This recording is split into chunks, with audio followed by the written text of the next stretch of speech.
Sindh high court social media ते अदाकाराउनि ख़िलाफ़ एतराज़ जोॻो मवाद अपलोड करण वारे केस में पीटीए वफ़ाक़ी हुकूमत ऐं एफआईए खां अॻु भराई रिपोर्ट तलब करे वरिती आहे। एसएस न्यूज़ जे रिपोर्टर शाहिद अली कोराई मूजिबि सोशल मीडिया ते अदाकाराउनि ख़िलाफ़ एतराज़ जोॻो मवाद अपलोड करण ते मशहूर अदाकारा महविश हयात ऐं कुबरा ख़ान जी दरख़्वास्त ते ॿुधणी थी।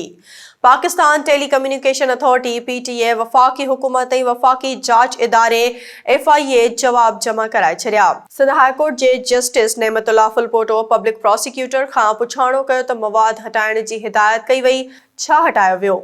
पब्लिक प्रोसिक्यूटर चयो त महविश हयात जो बयान वरितो वियो आहे, कुबरा ख़ान जो बयान वठणो आहे। जांच ऑफिसर एफआईए साइबर क्राइम चयो त पीटीए खे मवाद हटाइण लाइ चयो वियो आहे। लाॻापियल मवाद जल्द हटायो वेंदो। पीटीए पंहिंजे रद्द अमल में चयो आहे त एतराज़ वारो मवाद जेको पाण हटाए सघियासीं उहो हटायो वियो, पर ॾेह मां मवाद हटाइण लाइ लाॻापियल इख़्तियारनि सां राब्तो कयो वियो आहे। सिंध हाई कोर्ट केस जी वधीक ॿुधणी 24 फ़रवरी ताईं मुलतवी करे छॾी।